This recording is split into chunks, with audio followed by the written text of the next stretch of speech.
Indian rupee എന്ന സിനിമയിൽ ശ്രീ പൃഥ്വിരാജ് തിലകൻ സാറിനോട് ചോദിക്കുന്ന ഒരു ചോദ്യമുണ്ട്, എവിടെയായിരുന്നു ഇത്രയും കാലം? ആ ഈ ചോദ്യം എന്നോട് വേറെ പലരും ചോദിച്ചിട്ടുണ്ട്. അപ്പോൾ അവരോട് ഞാൻ പറഞ്ഞ മറുപടി ഇവിടെയൊക്കെ തന്നെ ഉണ്ടായിരുന്നു. ജോസഫ് സാറിനും സാർ ഉൾക്കൊണ്ട ഏറ്റവും വലിയൊരു പാഠം എന്താ? ഒന്നെന്നത് ഏറ്റവും കാലത്തിന് മുൻപേ ചിന്തിക്കുന്ന ഒരു രാഷ്ട്രീയ പ്രവർത്തകൻ.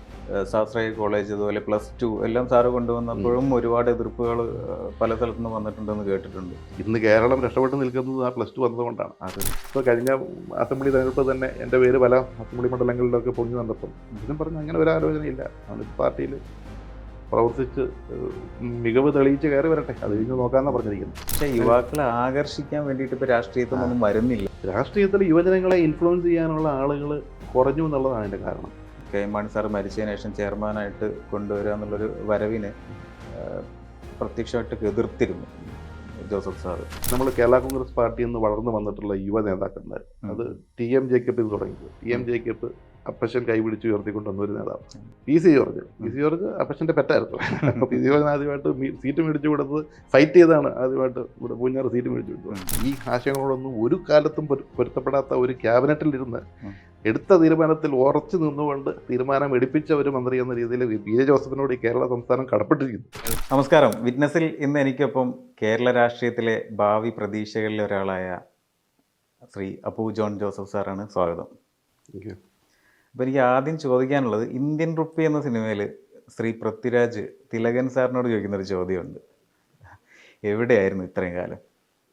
ഈ ചോദ്യം എന്നോട് വേറെ പലരും ചോദിച്ചിട്ടുണ്ട്. അപ്പോൾ അവരോട് ഞാൻ പറഞ്ഞ മറുപടി ഇവിടെയൊക്കെ തന്നെ ഉണ്ടായിരുന്നു. ഇപ്പോൾ ഞാൻ മൊത്തം ഹിസ്റ്ററി പറയാൻ പോയ സമയം കുറേ എടുക്കും. ഞാൻ ജനിച്ചത് പുറപ്പുഴയാണ്. പിന്നെ പല സ്ഥലങ്ങളിൽ സ്കൂൾ പഠനം പൂർത്തിയാക്കി 10ാം ക്ലാസ് തൊടുപുഴ ഡീപ്പോൾ ചെയ്ത് കഴിഞ്ഞു. അതിനുശേഷം പ്രീ ഡിഗ്രി തേവര SHലായിരുന്നു. എൻജിനീയറിങ് കോയമ്പത്തൂരാണ് പഠിച്ചത്. അതിനുശേഷം ഒരു വർഷം ജർമ്മൻ പഠിച്ചു പൂനെയിൽ. ജർമ്മനിയിൽ പഠിക്കാനൊക്കെ ആ കാലത്തൊരു ആഗ്രഹമല്ല, അങ്ങനെ ഒരു പ്ലാൻ ഇട്ടു. പക്ഷേ പിന്നെ അത് പോയില്ല. ജർമ്മൻ പഠിച്ചു ഒരു വർഷം. പിന്നീട് IT മേഖലയിലാണ് ജോലി ചെയ്തത്. ഞാനൊരു ടെക്നോ പാർക്കിൽ ഒരു 3-4 വർഷം ജോലി ചെയ്തു. പിന്നീട് സ്വിറ്റ്സർലൻഡിലൊരു 7 വർഷം IT മേഖല ജോലി ചെയ്തു. 2008 തിരിച്ച് നാട്ടിൽ വന്നു. പിന്നീട് കൃഷിയിലേക്ക് തിരിഞ്ഞു. പിന്നെ പതുക്കെ കേരള കോൺഗ്രസ് രാഷ്ട്രീയത്തിലേക്ക് പ്രവേശിച്ചു. ഇപ്പം പാർട്ടിയുടെ സംസ്ഥാന കോർഡിനേറ്ററായിട്ട് വർക്ക് ചെയ്യുന്നു. അതാണ് ഒരു അത്ഭുതം തോന്നുന്നത്. കാരണം ഒരു 7 വർഷത്തോളം സ്വിറ്റ്സർലാൻഡിലൊക്കെ വർക്ക് ചെയ്ത്, അത് IT മേഖലയിൽ IT പ്രൊഫഷണലായിട്ട് വർക്ക് ചെയ്തിട്ട് തികച്ചും വ്യത്യസ്തമായൊരു മേഖലയിൽ കൃഷിയിലേക്ക് കാലെടുത്ത് വയ്ക്കുക എന്നുള്ളത് ശരിക്കും ഒരു അത്ഭുതം തന്നെയാണ്. എങ്ങനെയായിരുന്നു കൃഷിയിലേക്ക്? അല്ല, കൃഷി എന്ന് പറയുന്നത് നമുക്ക് അന്യമായ ഒരു മേഖലയല്ല. കാരണം പരമ്പരാഗതമായിട്ട് ഇപ്പം ഈ കുടുംബം, അപ്പച്ചൻ്റെ ഗ്രാൻഡ് പേരൻസും അവരുടെ ഗ്രാൻഡ് പേരൻസ് തൊട്ട് എല്ലാവരും കൃഷിക്കാരാണ്. പിന്നെ നമ്മുടെ കൃഷി എന്നത് നമ്മുടെ സിരകളിലൂടെ ഓടുന്ന ഒരു വികാരമാണ്. നമ്മുടെ DNA സംഭവമാണ്. അപ്പോൾ കൃഷി അങ്ങനെ ഒരു തികച്ചും നമ്മൾ എന്താ പറയുന്നത്, നമുക്കൊരു പുതുമയുള്ള മേഖലയൊന്നുമല്ല. നാച്ചുറലായിട്ടും, കാരണം നമുക്കിവിടെ കൃഷിയുണ്ട്, കൃഷി സ്ഥലങ്ങളുണ്ട്. അപ്പോൾ അതൊക്കെ നോക്കി നടത്തുവാൻ ആളുകൾ വേണം. അപ്പം ഞാൻ IT മേഖലയിൽ താല്പര്യമുള്ള മേഖല തന്നെയായിരുന്നു. പക്ഷേ നമുക്ക് സ്വിറ്റ്സർലൻഡ് തന്നെ നമ്മുടെ കുട്ടികളൊക്കെ അവിടെ വളർന്ന് വലുതായി വന്നു കഴിഞ്ഞാൽ പിന്നെ തിരിച്ചു പോരുക എന്നുള്ളത് ഭയങ്കര ബുദ്ധിമുട്ടുള്ള കാര്യമാണ്. അതുകൊണ്ട് മൂത്ത മകന് 1ാം ക്ലാസ്സിൽ പഠിച്ചു കഴിഞ്ഞപ്പോഴത്തേക്കും തിരിച്ചും കൂടി പോകുന്നു. പിന്നെ ഇവിടെ വന്നാൽ നമുക്ക് ഇവിടെ കാർഷിക മേഖല തന്നെയാണ് ഏറ്റവും നമുക്ക് മനസ്സിന് സുഖമുള്ള മേഖല. ഇഷ്ടപ്പെടുന്ന ഒരു മേഖലയിൽ നിന്ന് വേറൊരു ഇഷ്ടത്തിലേക്ക് വന്നു, അത്ര മാത്രമേ? തീർച്ചയായിട്ടും. അപ്പോൾ നമുക്ക് പ്രസൻറ്റിലേക്ക് വന്നു കഴിഞ്ഞാൽ ജോസഫ് സാറിന് തന്നെ തുടങ്ങാം. ജോസഫ് സാറ് എന്താ പറയുക, ഇപ്പോൾ ഇങ്ങനെ ഒരു അച്ഛൻ എന്നുള്ള നിലയിൽ മാറ്റി നിർത്തി കഴിഞ്ഞാൽ ഒരു രാഷ്ട്രീയ നേതാവ് എന്നുള്ള നിലയിൽ ജോസഫ് സാറിനും സാർ ഉൾക്കൊണ്ട ഏറ്റവും വലിയൊരു പാഠം എന്താ? പല പാഠങ്ങളുണ്ട്. ഒന്നെന്നത് ഏറ്റവും കാലത്തിന് മുൻപേ ചിന്തിക്കുന്ന ഒരു രാഷ്ട്രീയ പ്രവർത്തകൻ. അപ്പച്ചൻ്റെ ആശയങ്ങൾ എന്നൊക്കെ പറയുന്നത് ഒരു 25-30 വർഷം മുൻകൂട്ടി കണ്ടുകൊണ്ടുള്ള കാര്യങ്ങളാണ്. 1980കളിലാണ് ഇപ്പോൾ തൊടുപുഴയുടെ തന്നെ വികസനം എടുത്തു കഴിഞ്ഞാൽ, തൊടുപുഴ ഒരു ചെറിയ പട്ടണമാണ്. കേരളത്തിലെ മറ്റ് പട്ടണങ്ങളുമായിട്ട് നമ്മൾ താരതമ്യം ചെയ്യുമ്പോൾ ആ ഒരു ടൗണിന് ഇന്ന് 8 ബൈപ്പാസുകളുണ്ട്. 9ാമത്തെ ബൈപ്പാസിൻ്റെ പണി നടന്നുകൊണ്ടിരിക്കുന്നു. അത് 1980കളിൽ സെൻട്രൽ റെയിൽവേക്ക് വേണ്ടി പ്രോജക്ട്സ് തയ്യാറാക്കുന്ന റൈറ്റ്സ് എന്ന് പറയുന്ന ഒരു സ്ഥാപനമുണ്ട് ഡൽഹിയിൽ. അവരെ കൊണ്ടൊരു മാസ്റ്റർ പ്ലാൻ ഉണ്ടാക്കിച്ച് ബാംഗ്ലൂരൊക്കെ റിംഗ് റോഡ് എന്ന് പറയുന്ന ആശയം വരുന്നതിന് മുൻപ് തന്നെ തൊടുപുഴയിലെ പഞ്ചായത്തുകളെ ബന്ധിപ്പിച്ചുകൊണ്ട് ഒരു റിംഗ് റോഡ് ഉണ്ടാക്കണം എന്നുള്ള ഒക്കെ ആശയവും ഈ പുഴയ്ക്ക് ഇപ്പം കുറുകെ ഇപ്പം തൊടുപുഴയിൽ ഒരു പാലം ഉണ്ടായിരുന്നു, ഇപ്പം 4 പാലമുണ്ട്. ഞാൻ പറയുന്നത് അപ്പം അങ്ങനെയുള്ള ആശയങ്ങളൊക്കെ 80കളിൽ ആലോചിച്ച് തുടങ്ങിയതിൻ്റെ ഒരു മാസ്റ്റർ പ്ലാനിൻ്റെ പ്രകാരമാണ് ഇന്നും തൊടുപുഴ പട്ടണം വികസിക്കുന്നത്. അതുപോലെ ഈ ഒരു 25-30 വർഷം മുമ്പ് കേരളത്തിൽ മാലിന്യമില്ലാത്ത മലയാള നാട് എന്നൊരു ആശയം 14 ജില്ലകളിലും പോയി സെമിനാറുകൾ നടത്തി ജനങ്ങളിലേക്ക് എത്തിച്ചു. അന്ന് മാലിന്യം കേരളത്തിലൊരു വലിയ വിഷയമല്ലായിരുന്നു. പക്ഷെ പറഞ്ഞു ഇനി നമ്മൾ അഭിമുഖീകരിക്കാൻ പോകുന്ന വിഷയം മാലിന്യ നിർമ്മാർജ്ജനമായിരിക്കും. പക്ഷെ അന്ന് ആളുകൾ അത് തള്ളിക്കളഞ്ഞു. പിന്നീട് ഈ പകർച്ചവ്യാധികളൊക്കെ വന്നപ്പോഴാണ് അതിൻ്റെ ഒരു പ്രാധാന്യം. അപ്പോൾ മാലിന്യമില്ലാത്ത മലയാളം നാട് ഇപ്പം എനിക്ക് സർക്കാരിൻ്റെ ആ ഒരു സ്ലോഗനും സിമിലറാണ്. ഇതിൽ നിന്ന് എടുത്ത മാലിന്യമില്ലാത്ത അങ്ങനെ ഒരു ആ ഒരു വാക്കാണ് ഇപ്പോഴും ഉപയോഗിക്കുന്നത്. അതുപോലെ കേരളത്തിൻ്റെ സമഗ്ര വികസനം, ഇൻ്റഗ്രേറ്റഡ് ഡെവലപ്മെൻറ്റ്, സമസ്ത മേഖലകളെയും സ്പർശിച്ചുകൊണ്ടുള്ള ഒരു വികസന കാഴ്ചപ്പാട്. അതുപോലെ തന്നെ പണ്ട് മന്ത്രിയായിരുന്നപ്പം ഇന്നിപ്പം നമ്മൾ ഹൈവേ വർക്ക് നടന്നുകൊണ്ടിരിക്കുക. 96-2001 കാലഘട്ടത്തിൽ മന്ത്രിയായിരുന്നപ്പോൾ അന്ന് നമ്മൾ തിരുവനന്തപുരം തൊട്ട് കാസർഗോഡ് വരെ ഒരു 4 ലൈൻ തീരദേശ ഹൈവേയുടെ കൺസെപ്റ്റ് കൊണ്ടുവന്നു. പക്ഷെ അന്ന് പലരും അതിനെ എതിർത്തു. കേരളം 2ആയി കീറിമുറിക്കപ്പെടുന്നു എന്നൊക്കെ പറഞ്ഞ് പലരും എതിർത്ത്, പലരും പത്രങ്ങളിൽ എഡിറ്റോറിയൽ വരെ എഴുതി. പക്ഷെ പറഞ്ഞ ആവശ്യം ഇതാണ്. പക്ഷെ അന്ന് പറഞ്ഞു അന്ന് ഇത്രയും വാഹനങ്ങളില്ല. അന്ന് പല രാഷ്ട്രീയക്കാരും അതിനെ എതിർത്തു. കേരളത്തിൽ ആവശ്യം ഒരു 4 ലൈൻ ഹൈവേ അല്ല, നിലവിലുള്ള റോഡുകൾ നന്നാക്കി ഇട്ടാൽ മതി. ഇപ്പം 4 ലൈൻ അല്ല 6 ലൈൻ പെടുത്താൽ പോലും നമ്മൾക്ക് അത് നമ്മുടെ റോഡുകൾക്ക് താങ്ങാൻ പറ്റാത്ത അത്ര വാഹനങ്ങളായി അന്ന് പറഞ്ഞതാ. അതായത് 96 എന്ന് പറയുമ്പോൾ എത്രയാ 30 വർഷം മുമ്പ് പറഞ്ഞ ആശയമാണ്. 3 പതിറ്റാണ്ട് മുമ്പ് അന്ന് പറഞ്ഞു. പക്ഷെ അന്ന് എല്ലാവരും എതിർത്തു അതിനെ. അതുപോലെ തന്നെ ജൈവ കൃഷിക്കാരൊക്കെ നമ്മൾ 89-ലാണ് നമ്മളിവിടെ തൊടുപുഴയിൽ കാർഷിക മേള വന്നത്. ഇന്ത്യയിൽ ജൈവ കൃഷിയെക്കുറിച്ചൊന്നും സംസാരിക്കാത്ത കാലഘട്ടത്തിൽ തൊട്ട് ജൈവ കൃഷിയിലൂടെ സമ്പന്നരാകുമെന്ന മുദ്രാവാക്യം ഏറ്റെടുത്ത് ഇന്ത്യയിലെങ്ങും ജൈവ കൃഷി പ്രോത്സാഹിപ്പിക്കാനുള്ള തുടക്കം നമ്മൾ കേരളത്തിലാണ് തുടങ്ങിയത്. അതുപോലെ മറ്റൊരു കാര്യം, ഇത് അദ്ദേഹത്തിൻ്റെ വ്യക്തിപരമായ ഓരോ ആശയങ്ങളുടെ കാര്യം. അതുപോലെ മറ്റൊരു കാര്യം എന്ന് പറയുന്നത് വികസനത്തിൽ രാഷ്ട്രീയം കൊണ്ടുവരരുത് എന്നൊരു വിചാരമുണ്ട്. 7 തവണ മന്ത്രിയായ വ്യക്തിയാണ്. മന്ത്രിയായിരുന്ന കാലഘട്ടത്തിൽ പ്രതിപക്ഷമെന്നോ ഭരണപക്ഷമെന്നോ നോക്കാതെ ഏതൊക്കെ മേഖലകളിൽ അവിടെ ആവശ്യങ്ങളുണ്ടോ, അതായത് MLA-മാരുടെ മുഖം നോക്കാതെ പ്രാദേശികമായ വിഷയങ്ങളിൽ ഈ പറയുന്ന ഇടപെട്ട് അവിടെ മന്ത്രി എന്ന നിലയിലുള്ള ഇടപെടലുകൾ. വികസനത്തിൽ രാഷ്ട്രീയം കൊണ്ടുവരാൻ പാടില്ല. അതാണ് ഏറ്റവും വലിയ ഒരു കൺസെപ്റ്റ് ഞാൻ കാണുന്നത്. കേരളത്തിൽ ഇല്ലാത്തൊരു കാര്യം അതാണ്. വളരെ നമ്മളിപ്പോൾ തന്നെയാണെങ്കിലും നമുക്ക് ഇപ്പം ഈ സർക്കാരിൻ്റെ കാലത്ത് പ്രതിപക്ഷ MLA-മാരുടെ മണ്ഡലങ്ങളിൽ ഫണ്ട് കൊടുക്കാണ്ടിരിക്കുന്നു, അല്ലെങ്കിൽ അവിടെ വികസനം മുരടിപ്പ്. ഇപ്പം പൊതുവെ വികസനം മുരടിപ്പാണ്. പക്ഷേ പ്രത്യേകിച്ച് പ്രതിപക്ഷ MLA-മാരുടെ മണ്ഡലങ്ങളിൽ കാര്യങ്ങൾ ചെയ്യാൻ ഒരു മടിയാണ് സർക്കാരിന്. പക്ഷെ അതല്ല നമ്മൾ വികസനം എന്ന് പറയുന്നത്. ഇപ്പം നമ്മുടെ ജനങ്ങൾ പറയുമ്പോഴും പലരും പറയും ഒരു സർക്കാർ എന്ന് പറയുന്നത് ജയിച്ച മന്ത്രിസഭയിൽ വന്നു കഴിഞ്ഞാൽ പിന്നെ അത് കേരളത്തിൻ്റെ 3.5 കോടി ജനങ്ങളുടെ സർക്കാരാണ്. അല്ലാണ്ട് ഭരണപക്ഷ MLA-മാരെ മാത്രം ജയിപ്പിച്ചു വിട്ട മണ്ഡലങ്ങളുടെ സർക്കാരല്ല. ഇത് കേരളത്തിൻ്റെ സർക്കാർ. അപ്പോൾ കേരളത്തിലെ ജനങ്ങളുടെ പൊതുവായ താല്പര്യങ്ങൾക്ക് അനുസരിച്ച് വേണം ഒരു സർക്കാർ നിലകൊള്ളുവാൻ. ജനങ്ങൾക്ക് വേണ്ടി. തീർച്ചയായും വികസനത്തിന്റെ കാര്യത്തിൽ പറയുമ്പോഴും നമ്മൾ ജനങ്ങൾ പറയും ഈ കേരളത്തിലെ പോലെയല്ല, തമിഴ്നാട്ടിലൊക്കെ പോയി കഴിഞ്ഞാൽ തമ്മിൽ കണ്ടാൽ വാളുവെങ്കിലും വികസനത്തിന്റെ കാര്യത്തിൽ എല്ലാവരും ഒറ്റക്കെട്ടാണ്. തമിഴ്നാടിന് ഇപ്പം അവിടെ ഇപ്പം DMK ഉണ്ട്, ADMK ഉണ്ട്, മറ്റു PMK ഉണ്ട്, മറ്റു പല കക്ഷികളുമുണ്ട്. പക്ഷെ അവിടെയൊക്കെ അവർ രാഷ്ട്രീയപരമായി തമ്മിൽ പടവരുതുമെങ്കിലും തമിഴ്നാടിനെ ബാധിക്കുന്ന കോമൺ ആയിട്ടുള്ള വിഷയം വന്ന ഇവരെല്ലാം ഒറ്റക്കെട്ടാ. തീർച്ചയായും അത് നമ്മൾ കണ്ടുപിടിക്കേണ്ട ചില കാര്യങ്ങളുണ്ട് മറ്റ് സംസ്ഥാനങ്ങളിൽ നിന്ന്. വികസനം എന്ന് പറയുന്നത് അത് ജനങ്ങളുടെ വിഷയമാണ്, അത് രാഷ്ട്രീയമല്ല. ഇപ്പോൾ ജോസഫ് സാറിൻ്റെ കാര്യങ്ങൾ തന്നെ ഇപ്പോൾ സാറ് പറഞ്ഞ പോലെ ഒരുപാട് എതിർപ്പുകൾ വന്നിട്ടുണ്ട്. സാർ എന്ത് പറയുമ്പോഴും ഇപ്പം സ്വാശ്രയ കോളേജ് അതുപോലെ +2 എല്ലാം സാറ് കൊണ്ടുവന്നപ്പോഴും ഒരുപാട് എതിർപ്പുകൾ പല സ്ഥലത്തുനിന്ന് വന്നിട്ടുണ്ടെന്ന് കേട്ടിട്ടുണ്ട്. അത് +2നെ കുറിച്ച് പറയുമ്പോൾ ഇന്ന് കേരളം രക്ഷപ്പെട്ട് നിൽക്കുന്നത് ആ +2 വന്നതുകൊണ്ടാണ്. തീർച്ചയായും. ഇപ്പം ഞാനൊക്കെ കോളേജ് പഠിക്കുമ്പം ഇടുക്കി ജില്ലയിൽ ആകെ 3 കോളേജേ ഉള്ളൂ. ഞാൻ പ്രീ ഡിഗ്രി പഠിക്കുമ്പോൾ അന്ന് പ്രീ ഡിഗ്രി, ഇദ്ദേഹം പ്രീ ഡിഗ്രി ആയിരുന്ന +2 ആയിരുന്നു. അപ്പോൾ ഇദ്ദേഹമൊക്കെ അതിനുശേഷം വന്ന തലമുറയാണ്. അപ്പം ഞാനൊക്കെ പഠിക്കുമ്പം പ്രീ ഡിഗ്രിയാണ്. ഇടുക്കി ജില്ലയിൽ ആകെ 3 കോളേജേ ഉള്ളൂ. കേരളത്തിൽ മൊത്തം കോളേജുകളുടെ എണ്ണം നോക്കിയാൽ വളരെ കുറവാണ്. ഇപ്പോൾ 10ാം ക്ലാസ് പാസ്സായിട്ട് വരുന്ന കുട്ടികൾക്ക് അന്ന് പഠിക്കാൻ കോളേജുകളില്ല. പകുതിയിലധികം വിദ്യാർത്ഥികൾ, 10,000-കണക്കിന് വിദ്യാർത്ഥികൾ ഇടുക്കി ജില്ലയിൽ നിന്ന് 10ാം ക്ലാസ് പാസ്സായാൽ പകുതിയിലധികം വിദ്യാർത്ഥികൾ പഠിത്തം നിർത്തേണ്ട അവസ്ഥയാണ്. ഇപ്പോഴും പണ്ടത്തെ 10ാം ക്ലാസ് എന്ന് പറയുന്ന ആളുകൾ ഒരുപാട്. അതെ. അപ്പം അന്ന് പഠിത്തം നിർത്തേണ്ട ഒരു അവസ്ഥയാണ്. ഇവർക്ക് പഠിക്കാൻ വേറെ ആകെ 3 കോളേജേ ഉള്ളൂ. പിന്നെ വീട്ടിലധികം കുറച്ച് സാമ്പത്തികമുള്ളവർ മറ്റ് ജില്ലകളിലെ മറ്റ് എന്താ പറയുന്നത് സംസ്ഥാനങ്ങളിലോ പോയി പഠിക്കേണ്ട ഒരു അവസ്ഥയായിരുന്നു. കുറേ ആളുകൾ പാരലൽ കോളേജ് എന്ന് പറഞ്ഞ സംവിധാനത്തിലേക്ക് പോകുമായിരുന്നു. പക്ഷേ പകുതിയിലധികം വിദ്യാർത്ഥികൾ പഠിത്തം തുടങ്ങി. ഇന്ന് ഓരോ പഞ്ചായത്തിലും അവരുടെ വീടിൻ്റെ വാതിക്കൽ +2 സ്കൂളുകളാണ്. സയൻസ് വേണമെങ്കിൽ സയൻസ്, കോമേഴ്സ് വേണമെങ്കിൽ കോമേഴ്സ്, അല്ലെങ്കിൽ ഹ്യൂമാനിറ്റീസ് വേണമെങ്കിൽ ഹ്യൂമാനിറ്റീസ്, കമ്പ്യൂട്ടർ വേണമെങ്കിൽ കമ്പ്യൂട്ടർ. ഇത് കഴിഞ്ഞിട്ട് ഈ +2 കഴിഞ്ഞാൽ മാത്രമേ കുട്ടികൾക്ക് പ്രൊഫഷണൽ കോഴ്സോ അല്ലെങ്കിൽ മറ്റേതെങ്കിലും കോഴ്സ് പോയിട്ട് ജോലിക്ക് പോകാൻ പറ്റത്തുള്ളൂ. ഇപ്പം ഇന്ന് ഈ മധ്യ കേരളത്തിൽ പ്രത്യേകിച്ച് കുടിയേറ്റ മേഖലകളിലൊക്കെ കാർഷിക മേഖല ഇത്രയും തകർന്നിടിഞ്ഞിട്ടും കുടുംബങ്ങൾ പിടിച്ചു നിൽക്കുന്നത് ഈ കുട്ടികളൊക്കെ നഴ്സിംഗും മറ്റു പല കോഴ്സുകളും പാസ്സായിട്ട് വിദേശത്ത് പോയി ജോലി ചെയ്ത് ഇവിടുത്തെ കാരണവന്മാരെ അവർ താങ്ങി നിർത്തുന്നതുകൊണ്ടാണ്. അപ്പോൾ ഈ +2 എന്ന് പറയുന്ന കേരളത്തിൻ്റെ സാമൂഹിക സാമ്പത്തിക വ്യവസ്ഥയെ വിപ്ലവകരമായി മാറ്റിമറിച്ച ഒരു ഒരു ഒരു ഒരു ഭരണ പരിഷ്കാരമാണ്. അതുപോലെയാണ് സ്വാശ്രയ കോളേജ്. ആലോചിച്ച് നോക്കുക, പണ്ട് കാലത്ത് ഇന്ന് കോടിക്കണക്കിന് രൂപയാണ് മറ്റ് സംസ്ഥാനങ്ങളിലേക്ക് ഒഴുകിക്കൊണ്ടിരുന്നത്. കാരണം ഇന്ന് അന്ന് അവിടെ ആകെ 6 7 എഞ്ചിനീയറിംഗ് കോളേജേ ഉള്ളൂ. മെഡിക്കൽ കോളേജുകൾ അതുപോലെ തന്നെ മറ്റ് പ്രൊഫഷണൽ കോളേജുകളൊക്കെ എണ്ണം വളരെ കുറവാണ്. സ്വാശ്രയ കോളേജുകൾ വന്നതുകൊണ്ടാണ് നമ്മുടെ വിദ്യാർത്ഥികൾക്ക് ഇന്ന് കേരളത്തിൽ തന്നെ പഠിക്കാനുള്ള അവസരം വന്നിരിക്കുന്നത്.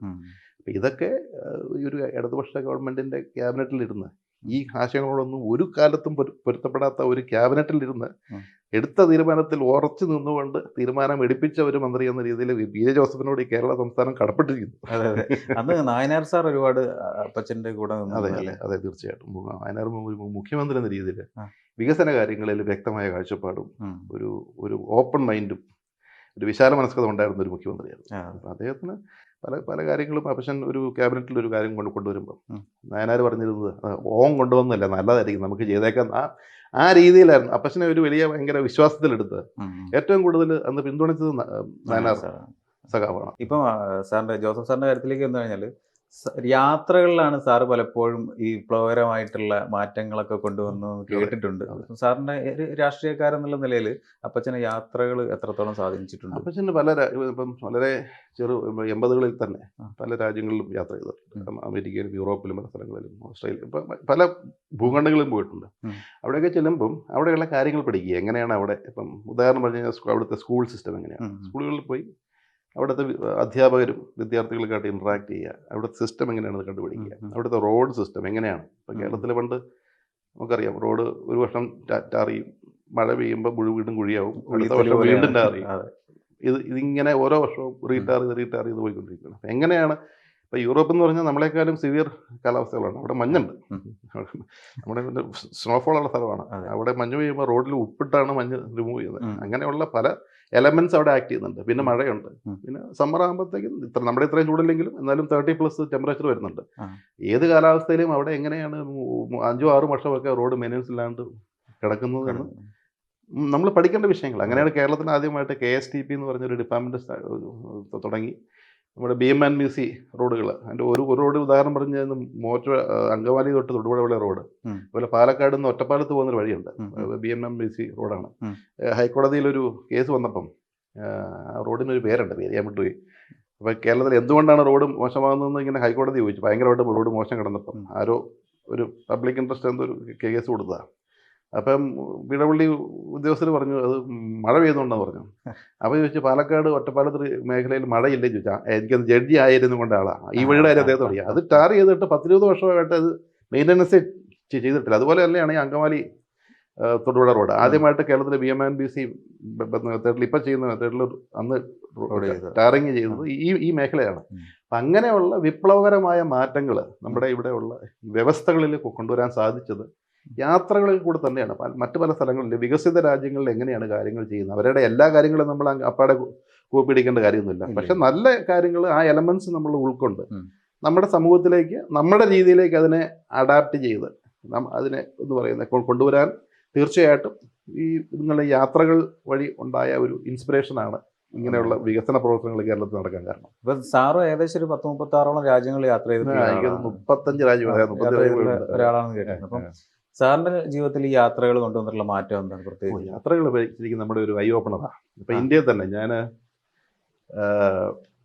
2023 ഞാനും എൻ്റെ ഭാര്യ അനുവും 2 മക്കളും കൂടെ തൊടുപുഴയിൽ നിന്ന് ഭൂട്ടാൻ വരെ കാർ ഓടിച്ചു പോയി.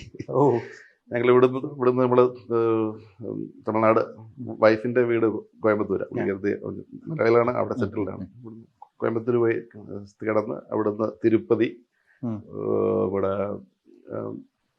വിശാഖപട്ടണത്തിന് മുമ്പുള്ള സ്ഥലമുണ്ടല്ലോ, ഇവിടെ പേര് വിട്ടുപോയി. ഓക്കെ, അപ്പം ഇത് വീണ്ടും വിശാഖപട്ടണം, അതുപോലെ പുരി, കൊണാർക്ക്, മറ്റേ ഭുവനേശ്വർ, കൽക്കട്ട, മാൾഡ, സിലിഗുരി, ഇങ്ങനെ ഭൂട്ടാനിൽ പോയി. ഭൂട്ടാനിൽ തിരിച്ച് നേപ്പാളിൽ ഒരു കുറച്ച് വണ്ടി ഓടിച്ചിട്ട് ബീഹാർ, പാട്ന, നമ്മുടെ ഇവിടെ ബോധ്ഗയ, ബുദ്ധന് മറ്റേ ബോധിവൃക്ഷമുള്ള സ്ഥലമുണ്ട്, ബോധ്ഗയ ഒരു വലിയ ടൂറിസ്റ്റ് സെൻ്ററാണ്. അതുപോലെ അവിടുന്ന് വാരണാസിയിൽ നിന്ന് നാഗ്പൂരിൽ നിന്ന് ഹൈദരാബാദ്, ബാംഗ്ലൂർ, തിരിച്ച് 22 ദിവസം. ഈ യാത്രകൾ നമ്മൾ ചെയ്യുമ്പോൾ നമ്മൾ ഇന്ത്യയെ തൊട്ടറിയണമെങ്കിൽ ഇന്ത്യ കൂടെ യാത്ര ചെയ്യണമെന്ന് മഹാത്മാഗാന്ധി പറഞ്ഞ ഗ്രാമങ്ങളിൽ പോകണമെന്ന് പറഞ്ഞത്. നമ്മൾ ഈ കേരളത്തിന് വെളിയിലുള്ള ഇന്ത്യ എന്ന് പറഞ്ഞാൽ നമുക്ക് നമ്മുടെ സ്ഥലം കാണാത്തവരാണെങ്കിൽ നമുക്ക് ഇമാജിൻ ചെയ്യാൻ പറ്റാത്ത രീതിയിൽ, നമുക്ക് ചിന്തിക്കാൻ പോലും പറ്റാത്ത രീതിയിൽ ഭയങ്കര കേരളമായിട്ട് അന്തരമുണ്ട്. ഓരോ സംസ്ഥാനത്ത് പോകുമ്പോൾ നമുക്ക് മനസ്സിലായി എങ്ങനെയാണ് ഇന്ത്യ ഒരു രാജ്യമായിട്ട് നിലകൊള്ളുന്നതെന്ന് പോലും നമ്മൾ അത്ഭുതപ്പെടും. ഓരോ സംസ്ഥാനങ്ങളിലും അവരുടെ വേഷവിധാനം വ്യത്യാസമാണ്, ഭാഷ വ്യത്യാസമാണ്, സംസ്കാരം വ്യത്യാസമാണ്, ഓരോ കാര്യങ്ങളോട് പ്രതികരിക്കുന്ന രീതികൾ വ്യത്യാസമാണ്, ഭക്ഷണം വ്യത്യാസമാണ്, എല്ലാം വ്യത്യാസമാണ്. അപ്പൊ ഇപ്പൊ യൂറോപ്പിൽ പോലും പല രാജ്യങ്ങളിൽ ഭാഷ മാത്രമേ വ്യത്യാസമുള്ളൂ, സംസ്കാരമൊക്കെ ഏതാണ്ട് ചെയ്യുന്നത്. ഒരു മിനി യൂറോപ്പ് എന്ന് പോലും നമുക്ക് പറയാൻ പറ്റത്തില്ല. അതിലും വ്യത്യസ്തമാണ് നമ്മുടെ ഈ ഓരോ വ്യത്യസ്ത സംസ്കാരങ്ങൾ. അപ്പോഴാണ് നമ്മുടെ രാജ്യത്തിന്റെ ഒരു ഗ്രേറ്റ്നെസ് എന്താണെന്ന് നമ്മൾ മനസ്സിലാകുന്ന. അപ്പോഴാണ് നമ്മൾ ഈ യൂണിറ്റി ഇൻ ഡൈവേഴ്സിറ്റി എന്നൊക്കെ നമ്മൾ സ്കൂളിൽ പഠിച്ചിട്ടുണ്ട്. അത് നമ്മൾ നേരിട്ട് കണ്ട് മനസ്സിലാകുമ്പോഴാണ് ഇന്ത്യ എന്താണെന്ന് നമുക്ക് മനസ്സിലാവും, നമ്മുടെ സംസ്കാരം എന്താണ്. അപ്പൊ നമ്മളൊരു ഇന്ത്യക്കാരൻ എന്ന രീതിയിൽ നമുക്ക് തീർച്ചയായിട്ടും ഭയങ്കരമായ നമുക്കൊരു അഭിമാനം തോന്നുന്നതാണ് ഇങ്ങനെ യാത്രകൾ ചെയ്യുന്ന ഓരോ സ്ഥലങ്ങളാണ്. അതുപോലെ ഡൈവേഴ്സിറ്റി നമ്മുടെ അത് ലാൻഡ്സ്കേപ്പ് ആയിക്കോട്ടെ, അല്ലെങ്കിൽ ആളുകൾ തന്നെ ആയിക്കോട്ടെ, പല രീതിയിലും കാണുന്ന പല ആളുകൾക്ക് പല ഛായ. ഒരു രാജ്യത്ത് തന്നെ ഇത്രയും എത്നിക് ഡൈവേഴ്സിറ്റി ഉള്ള മറ്റൊരു രാജ്യമുണ്ടെന്ന് എനിക്ക് തോന്നുന്നില്ല. ഇവിടെ മംഗളോട് ആളുകളുണ്ട്, ഇവിടെ എന്താ പറയുന്നത് നമുക്ക് ദ്രവീഡിയൻ അല്ലെങ്കിൽ ആര്യൻ എന്നൊക്കെ പറയുന്ന ആ ഒരു വ്യത്യാസമുണ്ട്. പല പേർഷ്യൻ ഇത് വന്ന ആളുകളുണ്ട്. ഇന്ത്യ എന്ന് പറയുന്ന പല കൾച്ചറുകളുടെ ഒരു മെൽറ്റിംഗ് പോട്ട് എന്നൊക്കെ പറയാം. അപ്പൊ ഇതൊക്കെ നമ്മൾ മനസ്സിലാകുന്നത് നമ്മൾ ഈ യാത്ര ചെയ്യുമ്പോഴാണ്. അതുപോലെ തന്നെ മറ്റ് സംസ്ഥാനങ്ങളിൽ ഉണ്ടായിട്ടുള്ള വികസനങ്ങൾ എനിക്ക് ഏറ്റവും ഇമ്പ്രസീവ് ആയിട്ട് തോന്നുന്നത് ആന്ധ്ര, തെലങ്കാന, അവിടെ ഉള്ള വികസനം ശരിക്കും നമ്മൾ കണ്ടുപിടിക്കുന്നത്. അവിടെ നമുക്ക് പോയി കഴിഞ്ഞാൽ പണ്ടൊക്കെ നമ്മൾ കേരളം വിട്ടാൽ ഏത് സംസ്ഥാനത്ത് പോയാലും പട്ടറിയായിരുന്നു. ഇന്ന് ആന്ധ്ര, തെലങ്കാന കൂടെ നമ്മൾ വണ്ടി ഓടിച്ച് പോകുമ്പോൾ നമുക്ക് ഇങ്ങനെ താക്സ് പ്രൂഫ് ആയിട്ടുള്ള വീടുകൾ അവിടെ കാണാനേ പറ്റത്തില്ല. ഗവൺമെന്റ് തന്നെ ആളുകൾക്ക് നല്ല വീടുകൾ പണിത് കൊടുത്ത്, നല്ല റോഡുകൾ, എവിടെ നോക്കിയാലും വ്യവസായങ്ങൾ, ഇൻഡസ്ട്രീസ്. ശരിക്കും നമുക്ക് ഒരു ഐ ഓപ്പണറാണ് നമ്മളിങ്ങനെയുള്ള യാത്രകൾ പറയുന്നത്. ഡ്രൈവിംഗ് ഒരു ക്രേസ് ആണോ? ഡ്രൈവിങ് ഞാൻ യൂറോപ്പിൽ അവിടെ നിന്ന് ഇപ്പം എല്ലായിടത്തും വണ്ടി പിടിച്ചാൽ പോയിട്ടുള്ളത്. ഞാൻ സ്വിറ്റ്സർലൻഡിൽ നിന്ന് UK, ഇവിടെ കാലേഡോർ ഒരു ഫെറി ഉണ്ട്. അപ്പോൾ ഫെറി കയറ്റി ഞാൻ UK ഇവിടെ നിന്ന് സ്വിറ്റ്സർലൻഡിൽ നിന്ന് ലണ്ടൻ വരെയൊക്കെ വണ്ടി ഓടിച്ചിട്ടുണ്ട്. അതുപോലെ നമ്മൾ സ്കാൻഡിനേവിയൻ രാജ്യങ്ങളിലൊക്കെ വണ്ടി ഓടിക്കലൊരു അന്നും ഇന്നും ഒരു ക്രേസാണ്. അപ്പോൾ നമുക്ക് ലൈഫ് മാറ്റി രാഷ്ട്രീയത്തിലേക്ക് വന്നു കഴിഞ്ഞാൽ ഈ മക്കൾ രാഷ്ട്രീയത്തിനെ പറ്റിയിട്ട് സാറിൻ്റെ അഭിപ്രായം? മക്കൾ രാഷ്ട്രീയം എന്ന് പറഞ്ഞാൽ എന്താ താങ്കളുടെ മനസ്സിൽ മക്കൾ രാഷ്ട്രീയം എന്ന് പറഞ്ഞാൽ എന്തുവാ? മക്കൾ രാഷ്ട്രീയം എന്ന് പറഞ്ഞു കഴിഞ്ഞാൽ ഇപ്പം ഞാൻ എൻ്റെ പരിമിതമായ അറിവ് വെച്ചിട്ട് ഇപ്പം അച്ഛൻ അല്ലെങ്കിൽ അവർക്ക് ശേഷം മക്കൾ ആ സ്ഥാനത്തേക്ക് വരുന്നതിനെ പറ്റി ആയിരിക്കാം അങ്ങനെ പറയുന്നത്. ഇപ്പൊ താങ്കളിപ്പം ഒരു മീഡിയ ഫീൽഡിലാണ്. അതെ. താങ്കളുടെ മകന് മീഡിയയിൽ പോകണമെങ്കിൽ താങ്കൾ നോ പറയുമോ? ഇല്ല, പറയില്ല. അവരുടെ ഇഷ്ടം എന്താണ് ഇഷ്ടം. അതെ, അത് അത്രയൊക്കെ തന്നെയുള്ളൂ മക്കളുടെ രാഷ്ട്രീയം. ഇപ്പൊ ഒരു രാഷ്ട്രീയക്കാരന്റെ മകൻ ആണെന്നുള്ള ഒറ്റ കാരണം കൊണ്ട് ഒരു വ്യക്തിക്ക് രാഷ്ട്രീയത്തിൽ വരാൻ പാടില്ല എന്ന് പറയുന്നതിന് എന്തെങ്കിലും ന്യായമുണ്ടോ? അതാ വ്യക്തിയുടെ താല്പര്യമാണ്. പക്ഷേ ഞാൻ പറഞ്ഞുതരാം, മക്കൾ രാഷ്ട്രീയം എന്ന് പറഞ്ഞാൽ ഒരു രാഷ്ട്രീയക്കാരുടെ മകനായത് കൊണ്ട് മാത്രം മറ്റു കഴിവുകളും ഒന്നും ഇല്ലാത്ത ഒരാളെ ഒരു പ്രസ്ഥാനത്തിൻ്റെ താഴത്തെ നിലയിൽ നിന്നും പ്രവർത്തിച്ച് മുകളിൽ കയറി വരാൻ ഒരു ചാൻസ് കൊടുക്കുന്നത് അതൊരു ഭാഗം. നേരെ കൊണ്ടുവന്ന് ഇപ്പോൾ ഒരു നേതാക്കന്മാരൊക്കെ ഉള്ളൊരു പാർട്ടിയിലെ ആ പാർട്ടിയുടെ ഒരു ചെയർമാൻ സ്ഥാനത്തേക്ക് പൊതുതടവുകളെ കൊണ്ട് വെക്കുന്നത് അത് മറ്റൊരു ഭാഗം. പിതാവ് അല്ലെങ്കിൽ ഏതെങ്കിലും ഒരു പേരൻ്റ് രാഷ്ട്രീയത്തിലുണ്ടെന്ന് ഒറ്റ കാരണം കൊണ്ട് രാഷ്ട്രീയത്തിലേക്ക് വരാൻ പാടില്ല എന്ന് പറയുന്നത് നമ്മുടെ ഒരു കോൺസ്റ്റിറ്റ്യൂഷണൽ ആയിട്ടുള്ള നമ്മുടെ ഒരു റൈറ്റിന് ഹനിക്കുന്ന കാര്യമാണ്. ഇവിടെയുള്ള ഏത് വ്യക്തിക്ക്, ഇദ്ദേഹത്തിനും ഇവിടെ നിൽക്കുന്ന ഈ ക്യാമറയുടെ മുന്നിൽ നിൽക്കുന്ന രണ്ടുപേർക്കും വേണമെങ്കിൽ രാഷ്ട്രീയത്തിൽ വരാം. അത് നമ്മുടെ കോൺസ്റ്റിറ്റ്യൂഷണൽ റൈറ്റാണ്. പക്ഷെ രാഷ്ട്രീയത്തിൽ വരേണ്ടത് നമ്മൾ വന്നു കഴിഞ്ഞാൽ നമുക്ക് പ്രവർത്തിക്കാൻ ഒരു പ്ലാറ്റ്ഫോം കിട്ടുക. ആ പ്ലാറ്റ്ഫോമിൽ നിന്ന് നമ്മൾ പ്രവർത്തന മികവ് തെളിയിച്ചു കഴിഞ്ഞാൽ നമുക്ക് ഇതിൻ്റെ ഒരു നേതൃനിരയിലേക്ക് വരാനുള്ള കഴിവുണ്ടെന്ന് തെളിയിച്ചാൽ വരുന്നതിന് കൊണ്ട് എന്താണ് കുഴപ്പം? നമ്മുടെ ഇവിടെ ഈ സമൂഹത്തിന് വേണ്ടി കാര്യങ്ങൾ ചെയ്യാനുള്ള ഒരു അവബോധവും ചെയ്യാനുള്ളൊരു താല്പര്യവും ചെയ്യാനുള്ള ഒരു കുറച്ച് ദീർഘവീക്ഷണവും കുറച്ച് ഈ നമ്മുടെ സമൂഹത്തിന് വേണ്ടി നല്ല കാര്യങ്ങൾ ചെയ്യണം, ഇവിടെ വിപ്ലവകരമായ മാറ്റങ്ങൾ കൊണ്ടുവരാൻ താല്പര്യമുള്ളവർ രാഷ്ട്രീയത്തിൽ വരിക തന്നെ വേണം. ഇന്ന് ഒന്നാലോചിച്ച് നോക്കി, ഇന്ന് ചെറുപ്പക്കാരെങ്കിലും രാഷ്ട്രീയത്തിൽ വരുന്നുണ്ടോ? ഇന്ന് വളരെ വളരെ കുറവാണ്. എല്ലാവരും സംസ്ഥാനം വിട്ടു പോകാനുള്ള വ്യഗ്രതയാണ്. തീർച്ചയായും ഞാനടക്കമുള്ള ഒരു അരാഷ്ട്രീയവാദികളായി മാറിക്കൊണ്ടിരിക്കുന്നത്. അതായത് അത് ഒരു നമ്മുടെ നാട്ടിലെ പ്രത്യേകിച്ച് രാഷ്ട്രീയ മേഖലയിൽ ഒരു ബ്രെയിൻ ഡ്രെയിൻ നടന്നുകൊണ്ടിരിക്കും.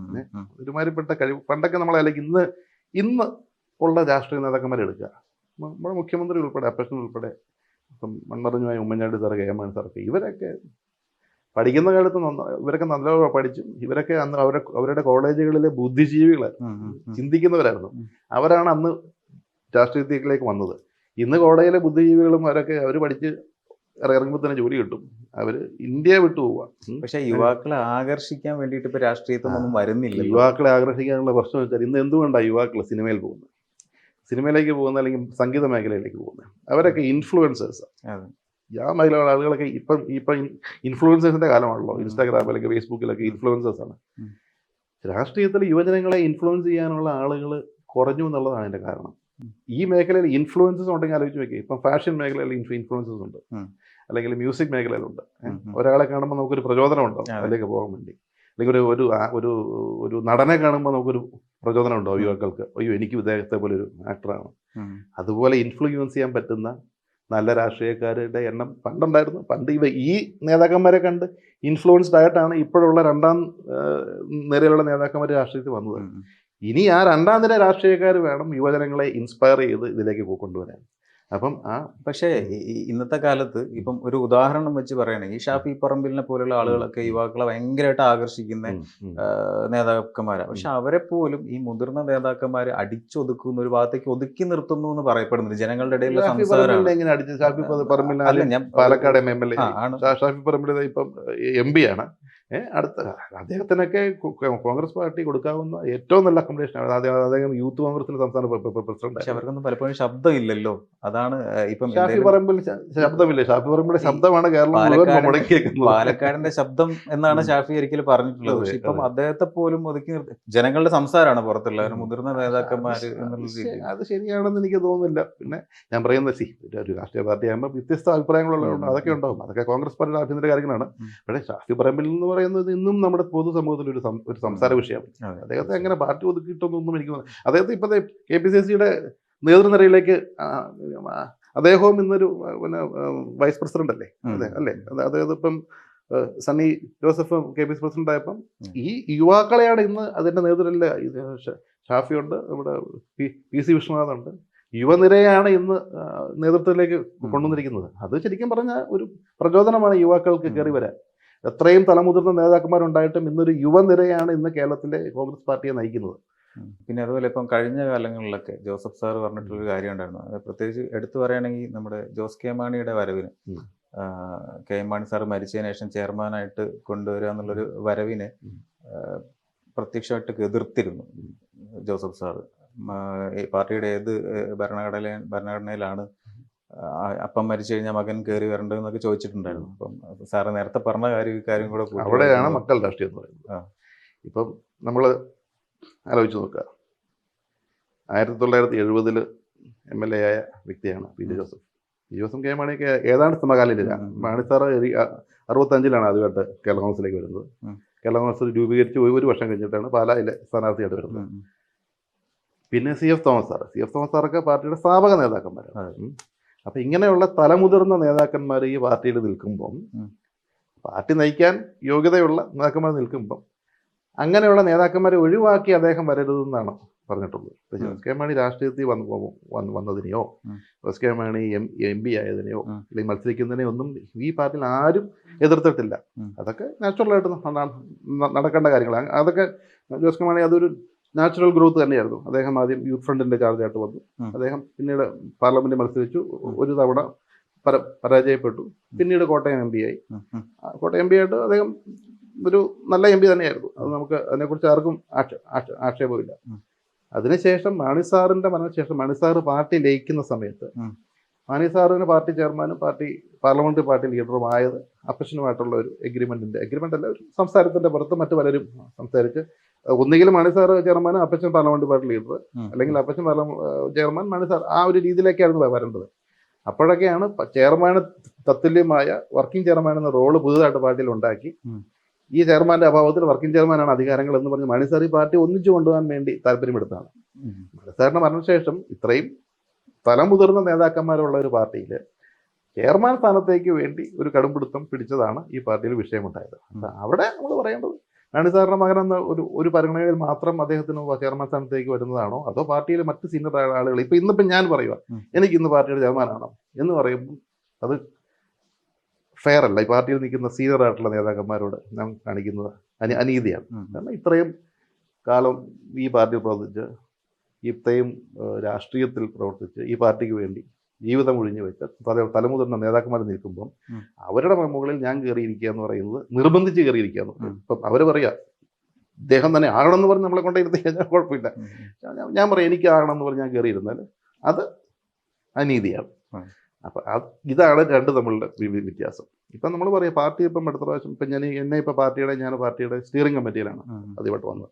അതിനുശേഷം പാർട്ടിയുടെ IT ആൻഡ് പ്രൊഫഷണൽ കോൺഗ്രസിൻ്റെ ഞാൻ പ്രവർത്തിച്ച മേഖലയായിരുന്നു. അപ്പോൾ കുറച്ച് പാർട്ടീനെ ഒന്ന് ഡിജിറ്റൽ യുഗത്തിലേക്ക് നയിക്കുന്നതിനായിട്ട് അതിൻ്റെ IT ആൻഡ് പ്രൊഫഷണൽ കോൺഗ്രസ് എന്നൊരു പോഷക സംഘടന നമ്മൾ രൂപീകരിച്ചു. അതിൻ്റെ സംസ്ഥാന പ്രസിഡന്റായിരുന്നു. പിന്നീട് പാർട്ടിയുടെ ഹൈപ്പവർ കമ്മിറ്റിയിൽ വന്നു. അതായത് ഞാൻ പാർട്ടിയിലെ 14 ജില്ലകളിലും നമ്മൾ പോയി ഇതിൻ്റെ ഇപ്പം ഇന്ന് സീനിയർ നേതാക്കന്മാരെല്ലാം അവരവരുടെ മേഖലകളിൽ വ്യാപൃതരാണ്. അപ്പം ഈ ഓടി നടക്കാൻ ഒരാൾ വേണമല്ലോ.